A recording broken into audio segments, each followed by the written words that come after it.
Bonjour, aujourd'hui nous sommes chez trois personnages qui aiment les voyages. Et nous, à Chibero Telebista, les voyageurs, on aime. Et quand ils sont sous le teint, on adore. Je vous propose de partir à leur rencontre tout de suite.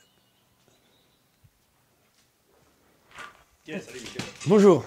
Bon, Bonjour. Bonjour Michel. ça va bien? Bon alors vous êtes des passionnés du voyage et votre dernière destination c'était la Mongolie. Pourquoi la Mongolie? Je vais te répondre. Est-ce que tu connais Jean-Baptiste Chimis?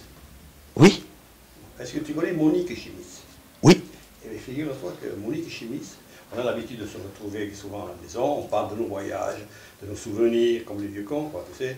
Et à un moment donné, elle nous a sorti une bouteille d'alcool de poire, avec des effets secondaires épouvantables.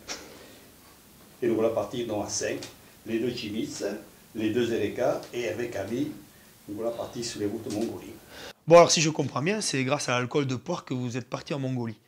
Mais Batic, quel était votre périple? Vous avez fait quoi là-bas? La capitale de la Mongolie étant Oulan-Bator, on atterrit immédiatement là-bas, après 30 heures de vol et d'escale, et on va vers le nord, vers la Russie, comme je te disais. Ensuite le centre et le sud, le désert de Gobi. Bon alors Hervé, quand on parle de la Mongolie, moi je pense à des grandes steppes arides, des grandes forêts. On peut voyager des journées entières sans voir âme qui vive. C'est vraiment vrai ça? Ah oui, effectivement, c'est des grandes steppes.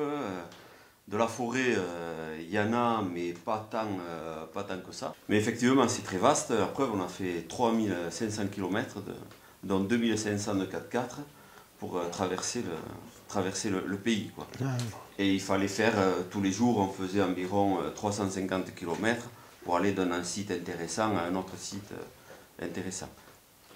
bon alors vous avez voyagé un peu à cheval, mais est-ce qu'il s'agissait de cette race de chevaux là, les derniers chevaux sauvages qui existent dans le monde, les Przewalski je crois?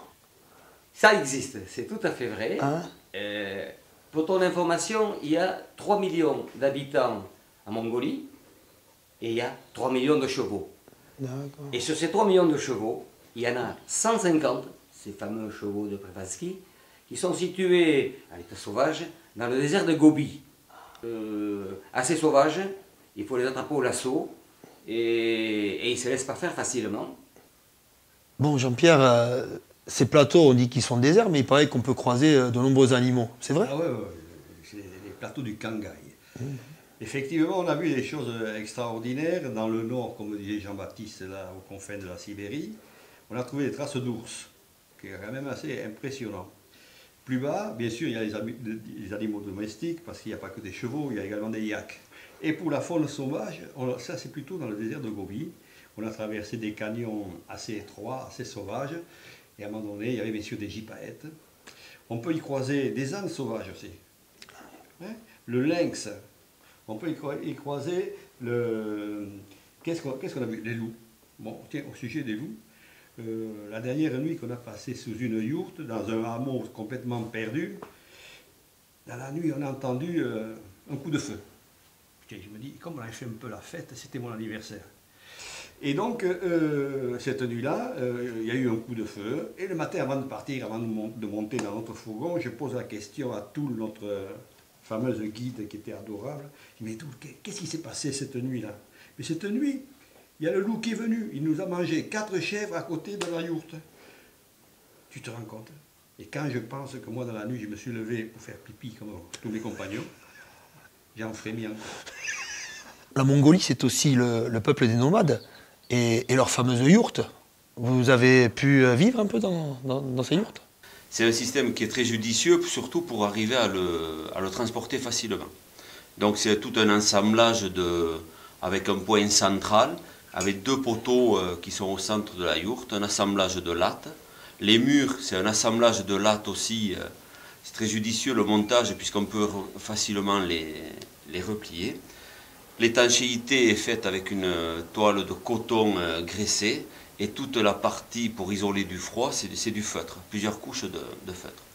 Bon Batik, toi tu vas me parler un peu du désert de Gobi.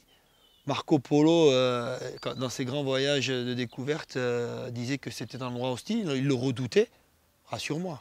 Bon, moi qui suis habitué à aller traîner de temps en temps au Sahara, j'ai rien retrouvé du Sahara ou pratiquement rien. Si, il y a des dunes qui sont splendides, des dunes d'un sable jaune pur, extraordinaire. Ces dunes font 85 km de long sur 10 de large. Donc c'est déjà assez limité. Et tout le reste, les 90 autres pourcents du désert de Gobi, c'est des cailloux, des canyons, des rochers, de l'herbe sur ces cailloux, de la petite herbe rase. Bon alors Jean-Pierre, les Mongols, c'est le peuple nomade, par excellence. Il paraît qu'ils sont très habiles pour tirer le meilleur parti de quelques ingrédients pour faire leur cuisine. Toi, tu as goûté cette cuisine? Ah oui, mais c'est vital en plus. Bon, puisque c'est les éleveurs, qu'est-ce qu'ils ont comme produit de base? Ils ont de la viande ou des produits laitiers. Ils font un fromage, mais conservation oblige, ils les font sécher. Alors ils font sécher le fromage dans des cordes comme nous on ferait... Le linge. Le linge, non, tu vois, des cordes de champignons, tu sais, ça se fait à un moment donné.